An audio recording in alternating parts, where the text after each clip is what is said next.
Mereka mengadakan minggu muzik. Tapi di gereja kami, dan hari ini juga saya mau membawa kita lah di hari minggu muzik. Dalam Inggrisnya adalah Music Sunday. Jadi pada pagi ini saya mau mengajak kita semua untuk melihat ke dalam Alkitab lah. Bagaimanakah menurut firman Tuhan, ya, atau menurut Alkitab? Adakah musik disebut? Bisa disebutkah musik tu? Macam mana kita Kristian boleh ada nyanyi, ada alat musik, ya, seperti di luar juga, ya. Jadi di gereja juga kita ada menyebut tentang musik. Jadi pada pagi ini saya mau mengajak kita semua bercakap atau belajar tentang musik dan saya. Musik dan saya. Dan jika kita melihat di dalam Alkitab, ya, di dalam kitab Kejadian bab 4 ayat 21. Di situ ada pertama-tama kali, awal sekali menyebut tentang musik. Ya, menyebut tentang musik. Pemusik, alat musik. Jika kita melihat dalam Kejadian bab 4, tidak lama selepas dunia diciptakan, musik sudah ada. Adik Yabel bernama Yubal, dia adalah keturunan Yubal. Ialah pemusik yang memainkan kecapi dan juga seruling, ya, kecapi dan seruling. Pernah dengar lagu ini? Dengan gendang ku puji dengan kecapi, dan seruling. Pernah lihat seruling? Macam mana rupa seruling? Panjai. Macam mana main dia? Macam ni kah? Tidak. Ini ya, macam tu lah. Nanti kita mau lihat satu persatu. Jadi itu tentang musik disebut dalam Alkitab. Kemudian musik ada dua jenis. Bisa dua jenis. Pertama, vokal, suara. Lebih banyak adalah sada nyawa. Saya mau tes kamu. Coba sebut sebut. Ini adalah vokal, suara. Carilah 6 menit baru ada yang baik boleh bercakap. Dan juga ataupun orang bisu. Tapi musik ada terbagi kepada dua. Pertama, vokal. Jika kita melihat di dalam 2 Samuel bab 19 ayat 35, di situ ada menyebut tentang suara orang bernyanyi. Ada vokal, belagu. Dan dalam Kisah Para Rasul bab 16 ayat 25, ketika Paulus dan Silas di dalam penjara, waktu itu tidak ada alat musik. Tiada gitar, tiada kecapi, tiada seruling. Mereka dua dipenjarakan. Apa yang mereka dua buat adalah, waktu di dalam penjara itu, mereka berdua menyanyi. Saya baca, kira-kira tengah malam, Paulus dan Silas berdoa dan menyanyikan puji-pujian kepada Allah. Menyanyi tanpa alat musik, vokal. Ya, itu jenis musik pertama. Yang kedua adalah alat, instrumen. Seperti mana yang dilihat di depan ini. Saya mau tanya kamu, apakah alat musik yang Anda dapat lihat di depan kita ini? Sebelah ini apa? Ini dulu. Apa nih? Piano. Ini drum. Lepas itu di belakang saya ini gitar main jenis Ibu. Ada gitar. Lead kan? Lead gitar, lead gitar. Bass gitar. Dia maksudnya bunyi dum ini. Ini akustik. Akustik yang lebih tajam dia bunyinya. Lepas itu apa lagi? Sana elektrik. Yang ini bass. Jadi mayu alat musik kita mayu kami. Tengok pun santai, pakai lagi lah. Apa lagi yang depan saya ini? Mikrofon. Mayu jenis alat musik. Jadi ini jenis yang kedua, musik yang kedua. Jadi di dalam Alkitab Buku Kudus, jika kita membaca Mazmur 150, di situ banyak menyebut tentang alat-alat musik. Alat-alat musik. Dan di dalam kitab Daniel bab 3 ayat 5 juga ada menyebut tentang beberapa alat musik. Antaranya adalah trompet. Kalau ingat pernah lihat trompet? Kalau kamu, saya dulu di sekolah SMK Chong Hua Miri, saya tidak tahu lah. Mungkin kamu pernah lihat kalau suka sekolah itu ada orang akan bermain trompet. Brass band bunyi, dah betul kan sesuatu itu? Brass band. Jadi mereka akan bunyi macam itu. Kadang-kadang askar ada memainkan itu. Tahu ke bila mereka menyambut agong kah, YB kah, mereka akan bunyi macam itulah. Tiup-tiup Okey. Dan ada juga seruling, rebab, gambus, kecapi dan alat-alat musik yang lain. Itu disebut dalam Mazmur dan juga kitab Daniel. Jadi dalam dunia perjanjian lama sebenarnya alat musik sudah desain, sudah ada dulu zaman Daud, zaman David sudah ada alat musik ini. Dan alat musik ini juga terbagi kepada beberapa jenis. Pertama, main petik punya. Petikan, macam gitar ini adalah petikan. Okey, antaranya adalah kecapi, hafal. Di mana semua alat musik ini menggunakan tali sepenuhnya. Kalau tanpa tali, gitar ini tidak ada bunyi. Selain daripada itu juga ada lagi satu jenis musik iaitu tiupan, seruling, trompet yang main tiup, main sepung ketiban. Kamu perlu nafas banyak itu untuk tiup dia baru ada bunyi keluar. Okey. Di mana alat tiupan ini seperti suling, seruling, trompet. Ini biasanya dalam dunia perjanjian lama digagal hari dibuat dari tanduk binatang. Tapi tidak semua tanduk antaranya tanduk apa? Mungkin tanduk gajah. Apa lagi binatang yang ada tanduk? Babi. Rusa. Rusa, tanduk rusa, tanduk lubang kan? Tidak boleh pakai. Biasa ayam. Biasanya tanduk yang ada lubang lah. Ke bawah. Jadi kamu tiup. Tapi cantik bunyinya. Kalau kamu pernah dengar perkataan sofa, itu tanduk bunyi dia macam ni. Cantik. Itu daripada tanduk kerbau. Pelit-pelit. Dalam gereja Metodis itu jarang kita dengar. Tapi kalau kamu gereja SAB, RC atau Anglican, mereka selalu main kalau itu sofa itu, tiup itu waktu pujian penyembahan. Mereka makin jadi kamu kenapa Metodis ada macam ni? Jadi kamu kalau kamu ada masa boleh melawat gereja lain, kamu boleh lihat alat-alat musik ini. Tapi dalam Metodis mungkin tiada. Ada tapi mungkin kamu simpan di rumah. Okey? Jadi bila kita bercakap tentang alat musik, ada juga rebana. Ada rebana sini? Kita main papalau aja. Ada, tapi tahu kan apa maksudnya? Mana dia? Ada. Tapi bisa mungkin di mana? Itu rebana. Kena main palau-palau. Ada juga canang. Tembaga, maka sedagung, taweknya, bebenainya, itu daripada tembaga. Jadi banyak alat musik. Dan sebenarnya bila kita bercakap tentang nyanyian, berlagu, sebenarnya Yesus dalam dunia perjanjian baru megah. Waktu dia dan muridnya selepas mereka mengadakan perjamuan kudus, mereka ada menyanyikan namanya dalam bahasa Ibrani-nya adalah Halel. Halel yang berarti praise, worship, pujian, dalam bahasa Ibrani muji Tuhan. Mereka ada menyanyikan Mazmur 114, 15, 16, 17, 18. Ada 5 Mazmur mereka nyanyikan selepas mereka menyambut perjamuan kudus itu. Jadi Yesus juga menyanyi. Tapi jika kamu tanya saya, Pastor, Yesus ada main musik kah? Main kecapi kah? Gambus kah? Trompet kah? Seruling? Saya tidak pastilah. Sebab dalam buku kudus mungkin tidak dicatat. Tapi Yesus mungkin ada, tapi tidak dicatat. Tapi apa yang pasti dalam buku kudus, Yesus dan muridnya ada menyanyi.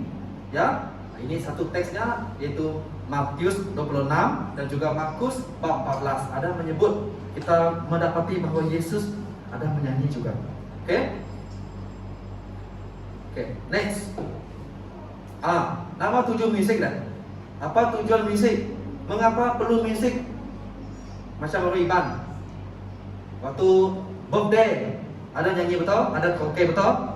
Waktu bisik pemati pun sama kan? Ada main musik, ada nyanyi, betul? Apalagi waktu kawin jangan sebut lah. Kalau waktu kawin memang musik perlu ada. Kalau tak ada musik, kalau tak ada nyanyian itu kayak kawin lah. Kita tahu lah dalam budaya Chinese, kalau ada kematian ada main musik kah? Ada nyanyian kah? Ada. Kalau kawin memang ada lah kan? Kalau birthday ada, anniversary ada, ulang tahun ada. Jadi kamu tengok budaya kita lagi Iban kah, Chinese kah, India kah, apa-apa bangsa di dunia ini semua suka musik, semua suka nyanyi, semua suka alat musik, semua suka macam nak cakap menyanyi ramai-ramai gitu. Jadi itulah di gereja juga kita haruslah berbuat demikian. Jadi saudara-saudari sekalian, apakah musik itu? Untuk apa? Nama tuju. Mengapa? Ya, jadi jika kita melihat dalam perjanjian lama, musik itu sering dimainkan di dalam rumah Tuhan. Musik sering dimainkan, diperdengarkan dan diperhatikan di dalam rumah Tuhan. Dalam arti kata lain hari ini bak gereja. Jadi pada zaman dahulu musik itu sangat penting di bait Allah. Musik itu sangat penting. Raja Daud dia mengingatkan kepada orang percaya atau orang umat Allah bahawa memuji Tuhan menggunakan suara atau musik adalah satu hal yang patut kita lakukan setiap hari. Dan musik menyanyikan pujian kepada Tuhan, bersyukur kepada Tuhan adalah sebahagian hidup kita Kristian. Dan hari ini sama juga. Sebab itulah di dalam kebaktian gereja kita juga selalu memuji menyembah Tuhan, betul?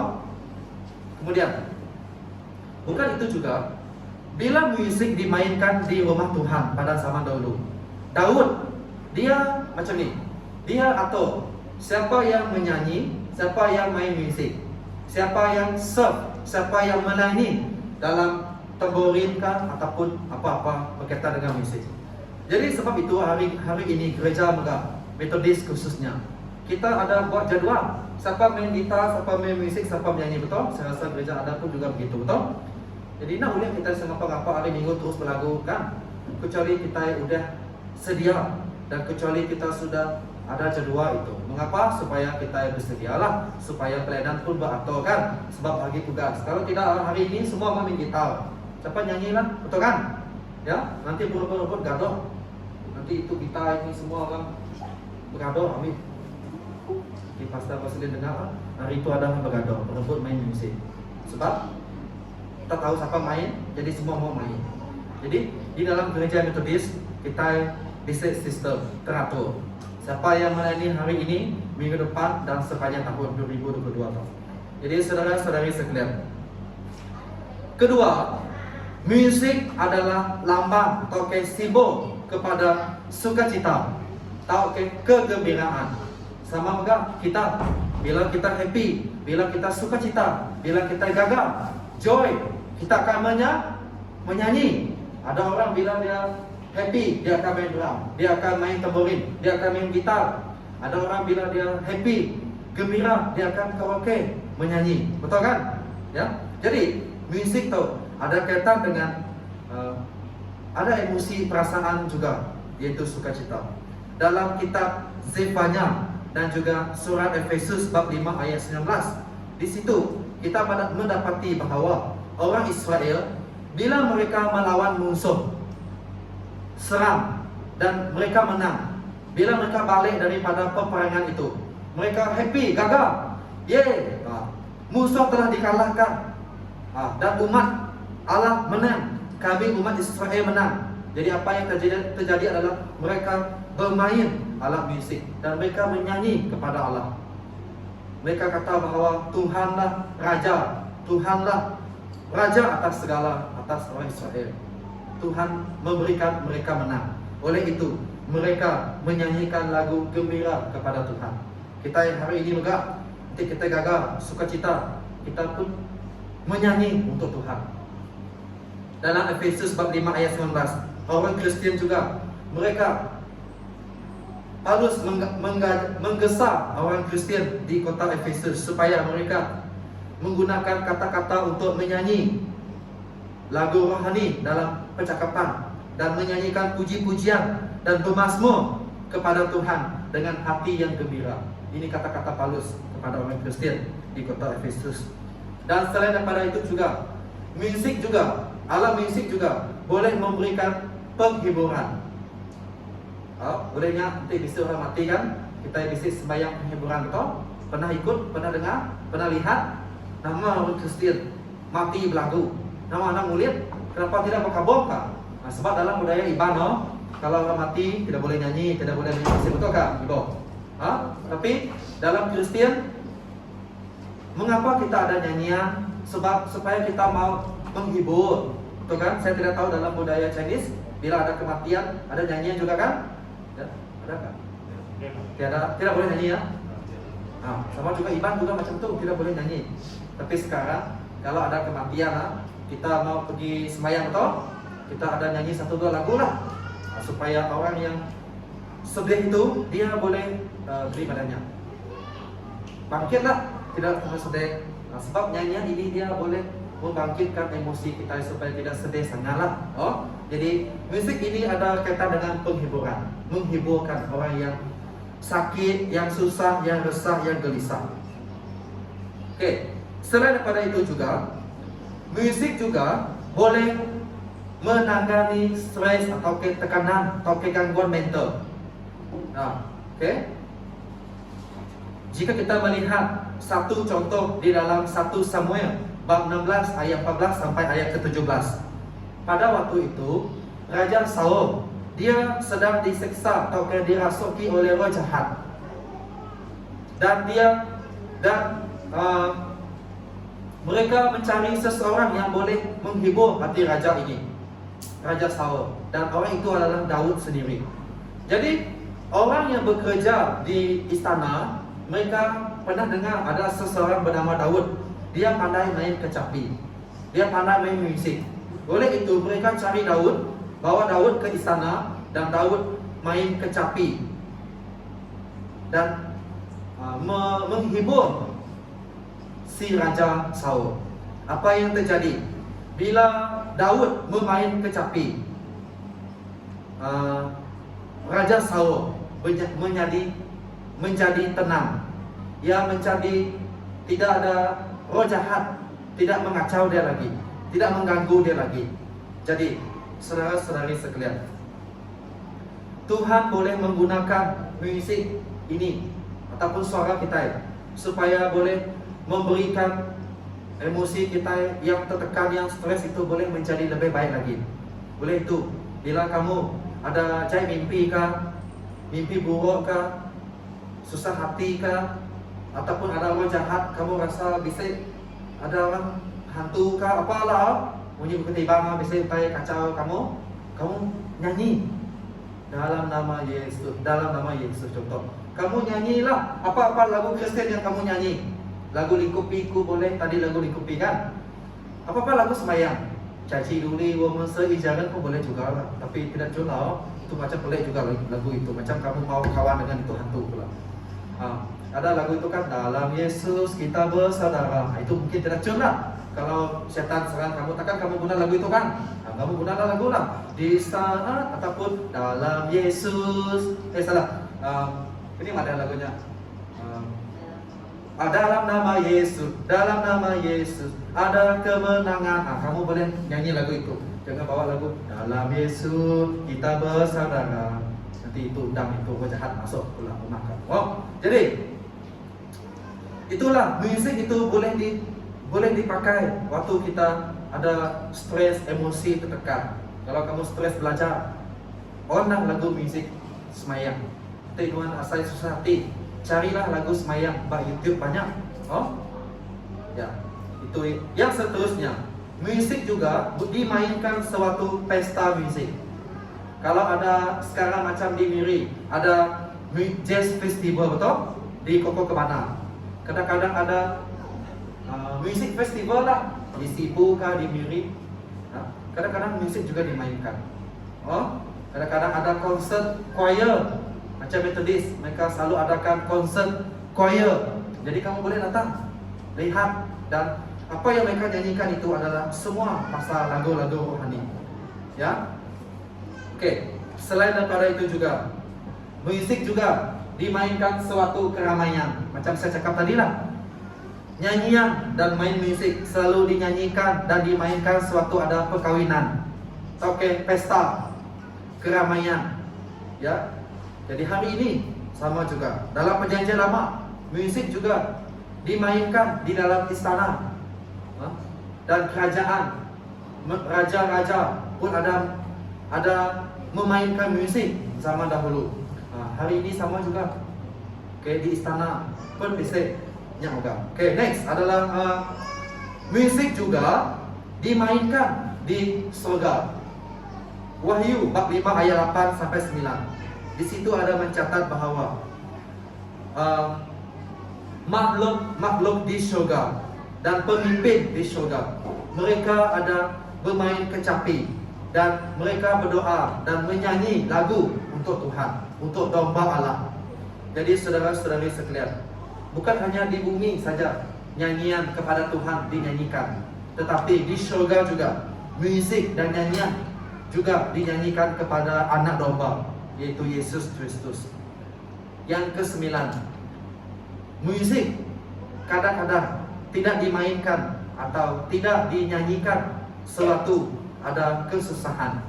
Macam orang ibad, televisi pemati, musik tidak dimainkan. Macam Chinese juga, tiada nyanyian, tiada main musik kalau ada kesusahan, kalau ada kematian. Jadi dalam perjanjian lama, bila Tuhan menghukum orang Israel atas dosa mereka kerana mereka tidak mentaati Tuhan, Tuhan hukum mereka. Jadi apa yang terjadi adalah alat musik digantung berumeh nak dimainkan. Mereka juga tidak menyanyi kepada Tuhan sebab mereka rasa susah, mereka rasa mereka malu kepada Tuhan. Jadi kami tidak mau menyanyi, kami dihukum oleh Tuhan. Oke, jadi kami tidak menyanyi. Oh, ada juga begitu.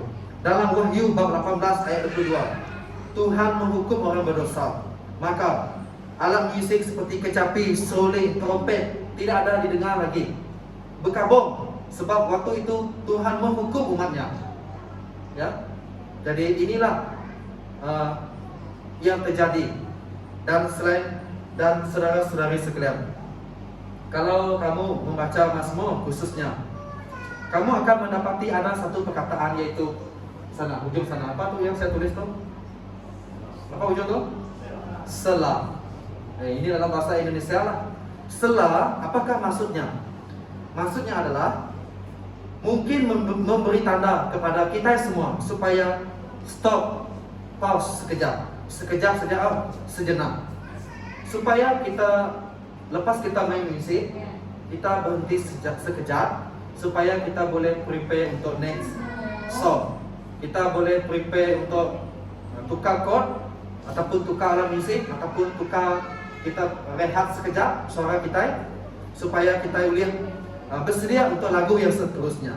Jadi saudara-saudari sekalian, sela itu bermaksud kita beri kesempatan, beri peluang untuk jemaat ataupun kita sendiri untuk beralih sebelum kita nyanyi lagu seterusnya. Kita berehat lah, macam tadi kan ada rehat sekejap atau itu bagus juga. Jangan nyanyi 4 lagu terus habis, nanti kamu hilang suara, nanti pun kamu tidak sempat tukar chord kepala. Okay, next. Apa kaitan gereja dan musik hari ini? Ya, menyanyi atau bermain alat musik adalah sebahagian daripada ibadah kita Kristian. Kira-kira kamu gereja apapun, menyanyi selalu ada dimainkan dari mula kematian sampai akhir kematian, betul? Ya. Dan menyanyi dilakukan oleh gereja sejak zaman Paulus lagi sampai zaman sekarang, zaman Yesus sampai zaman sekarang.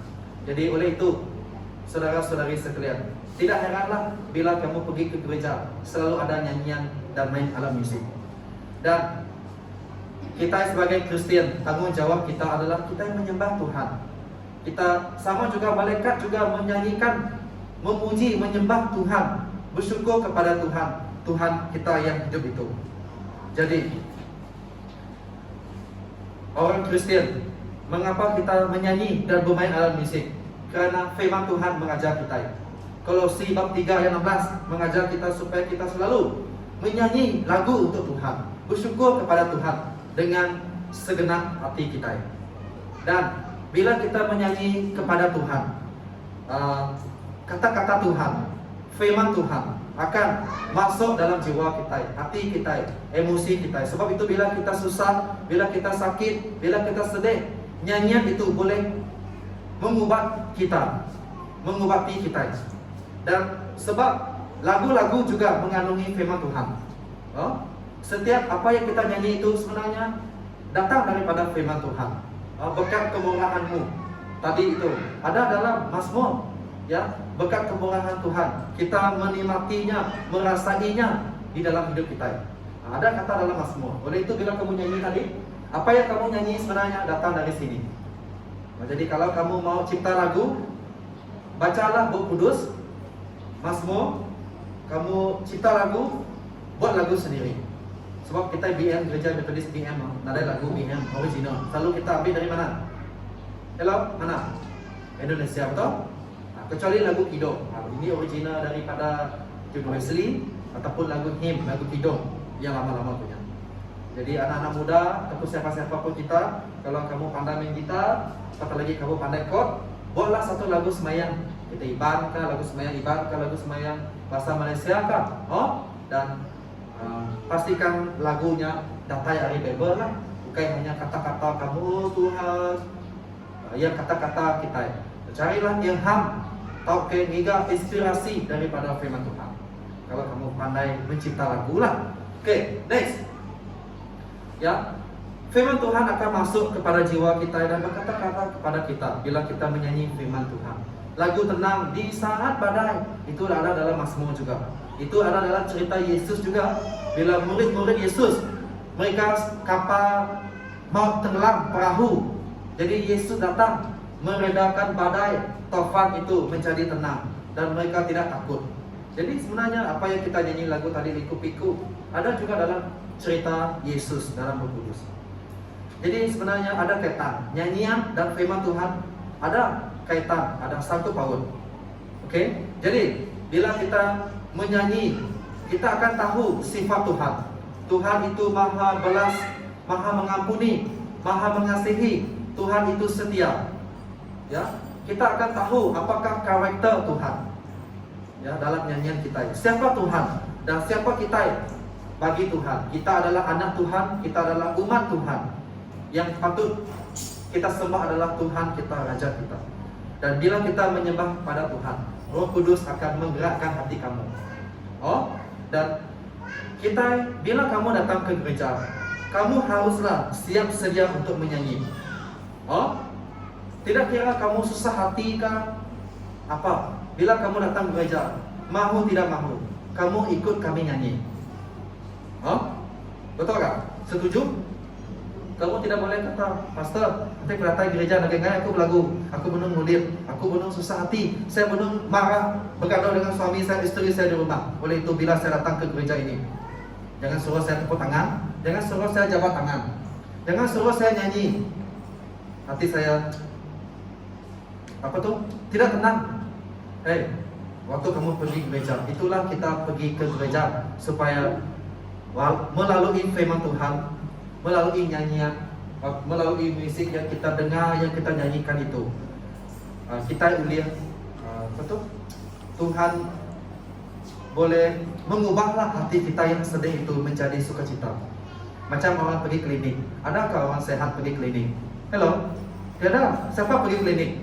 Orang sakit. Kalau kamu sehat, dokter, saya mau jumpa kamu. Jadi dokter tanya, apa sakit kamu? Tiada, saya datang sini suka-suka, lama tidak jumpa klinik, lama tidak jumpa dokter, lama tidak tengok misi. Dulu saya mau jadi dokter, tidak jadi dokter. Jadi saya datang melawat hospital lah. Kamu kena marah tuh. Orang sakit perlu dokter. Kita yang sakit ini, yang ada susah hati kah, apalah masalah hidup kita, apa masalah, kita ke gereja cari Tuhan. dan Tuhan akan menyembuhkan kita melalui firman-Nya, melalui nyanyian kita. Jadi kamu datang ke gereja mesti siap nyanyi, mesti siap bertepuk tangan, mesti siap goyang-goyang badan. Jangan kamu pergi ke gereja segala puji syukur nyanyi macam lain lah kan. Kita berlagu bahkan lagu negaraku kan. Jadi macam lain lah. Nanti orang pun wah itu ibu dia nyanyi lagu negaraku berdiri tegak, tidak ada bergerak pun apa-apa, orang suruh jabat tangan tidak jabat tangan. Nanti kawan kamu nanti pun akan rasa malu kan. Mungkin dia tidak mau kawan ya. Jadi di gereja pastikan kita bisa sukacita. Memang semua orang ada masalah, semua kita yang ada di sini ada hal dalam pikiran kamu susah hati. Tapi kalau semua orang susah hati berdiri tegak tidak mau nyanyi, macam mana lah? Kamu menyanyi sendiri sini kan? Kamu main gitar sendiri, orang lain kamu tidak bersatu dalam praise worship itu menyembah Tuhan.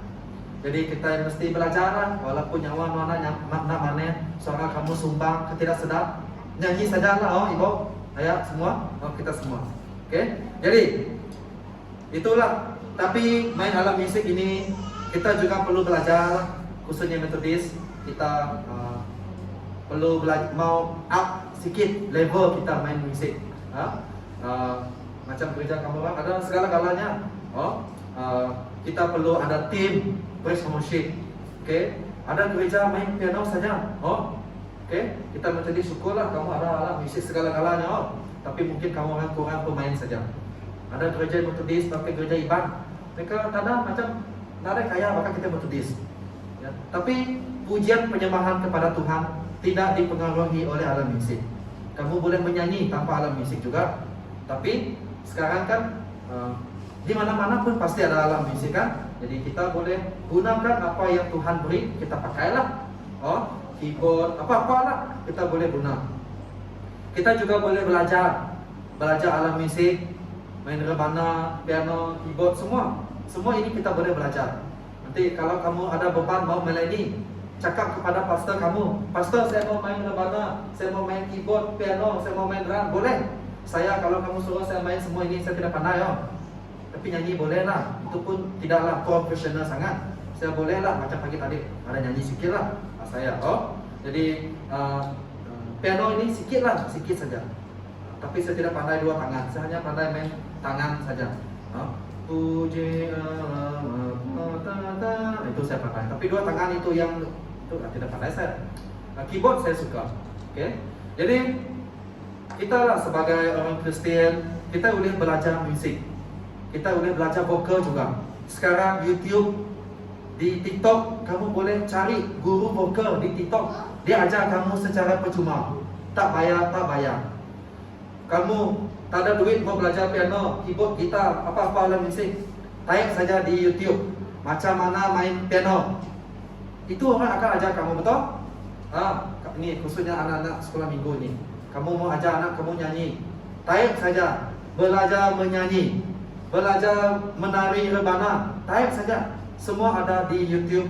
Kamu boleh belajar sendiri. Hari inilah, dulu semua mau belajar face to face. Sekarang kita boleh belajar melalui online, internet. Jadi kamu boleh gunakan benda yang percuma ini untuk kamu belajar. Tidak perlu kamu tunggu pastor ajar kamu ataupun orang ada kelas musik, kelas vokal baru kamu mau belajar. Tidak. Actually sebenarnya kamu sendiri boleh belajar juga. Jadi alat musik, nyanyi itu kita perlu proses. Kita perlu belajar dari bawah slowly. Okay? Khususnya bagi gereja baru lah. Macam gereja BM, pelayanan BM kita masih baru lagi. Jadi kita mulai dari bawah lah. Tidak perlu profesional macam gereja yang besar. Kita mula dari bawah, sikit-sikit dulu, main gitar ini dulu, main kajon dulu. Terus lama-lama tambah rebana. Bila sudah ada orang pandai main musik, tambah apa namanya? Piano, macam itu. Slowly. Ya. Jadi itulah saudara-saudari sekalian. Kita belajar dan buat di sini, menyanyi, main, dan kemudian ada masa kita boleh ajar orang lain. Jadi itulah yang saya ingatkan kepada jemaat saya di Mehan dan di Sibu dulu. Saya mula-mula kami dulu tak ada orang main musik, tak ada orang nyanyi. Asyik muka dia selalu. Saya tengok dia pun bosan sudah. Jadi saya selalu mendoronglah ibu-ibu kan, mula dari jadi backup dulu. Oke, saya ketua. Oke, 1-2 orang tolong saya lah. Tolong saya kalau saya bercakap mereka nyanyi. Oke, kalau mereka sudah berani, oke, mereka ganti saya. Kadang-kadang saya ajar mereka mula dari kelompok saya dulu, nyanyi di kelompok saya dulu. Kalau kamu sudah yakin suatu hari nanti, oke, boleh pimpin sudah. Sama juga main apa-apa dalam musik, mula dari kelompok saya ataupun persekutuan doa dulu. Kalau kamu sudah pandai sedikit, oke, boleh mula di kebaktian Ahad. Oke, jadi itulah main musik nyanyi itu satu proses. Choir, saya tidak tahu di gereja kamu ada choir kan? Si choir, ada ya Neo, yang macam ni kamu buka kan? Jadi dia akan sama-sama nyanyi kan? Kalau laki, bass tenor. Kalau perempuan, soprano.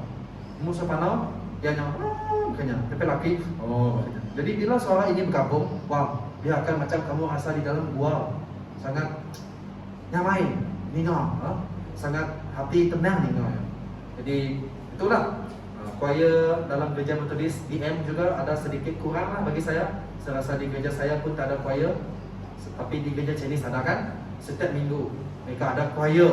Mereka ada ramai-ramai yang atas pentas, dan mereka ada buku, dan mereka ada pakaian, dan mereka ada cikgu choir, cikgu yang buat macam ni tu. Macam cerita Mr. Bean tahu? Dia macam ni. Kalau dia macam ni, stop lah. Kalau dia cakap macam ni, suara besar lagi lah. Kalau dia cakap macam ni, kasih lembut, stop. Jadi dalam BM Ministry, pelayanan BM, choir tiada lah.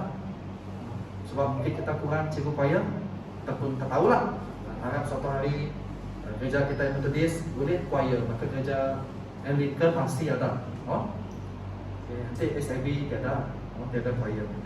Jadi akhir kata daripada saya, kita harus menjadi community atau kayak orang Kristian, umat Kristian yang menyembah Tuhan, menggunakan vokal kita, suara kita, dan alat musik yang Tuhan beri kepada kita. Dan kita bebas menyembah.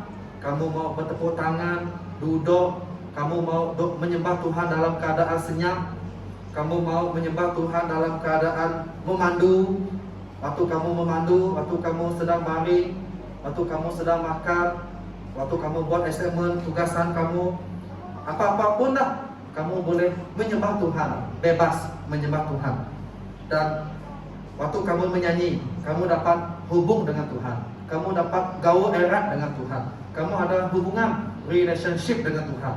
Kamu akan mengalami Tuhan waktu kamu menyembah Dia. Roh Kudus akan menolong kamu bertumbuh dan iman kamu diperbaharui. Nuan akan daripada lemah, kamu akan jadi kuat oleh kerana nyanyian kamu itu. Ya, dan bila kita menyembah Tuhan dengan jujur, kita juga akan mengalami berkat Tuhan. Bila kita melayani dalam nyanyian dan musik, sebenarnya kita sedang melayani Tuhan dan juga melayani orang lain juga. Ini pun pelayanan juga. Ini pun sama seperti dalam masa zaman Daud. Ya, Tuhan di dalam gereja ada orang pelayan, ada orang jadi sambut tetamu, ada yang di sini, ada yang menari dan sebagainya. Jadi semua kita Kristian ada tanggung jawab sendiri. Apapun yang Tuhan beri kamu, kamu buatlah. Kalau Tuhan suruh kamu pada nyanyi, bawalah orang nyanyi. Kalau Tuhan ada kasih beban hati kamu mau main musik, kamu mainlah untuk Tuhan dan untuk orang lain juga, untuk jemaat kamu sendiri. Jadi itulah, menyembahlah Tuhan dengan segenap hati, dengan segenap jiwa kita, ngau akal budi kita, ngau kekuatan kita, ngau hikmat kita, dan akhirnya iman kita diperbaharui. Jadi sama-sama kita baca Kolose bab 3 ayat 16. 1, 2, 3. Hendaklah ajaran Kristus yang penuh berkat meresap di hati kamu. Hendaklah kamu saling mengajar dan menasihati dengan segala kebijaksanaan. Nyanyikanlah mazmur, nyanyian pujian dan lagu rohani.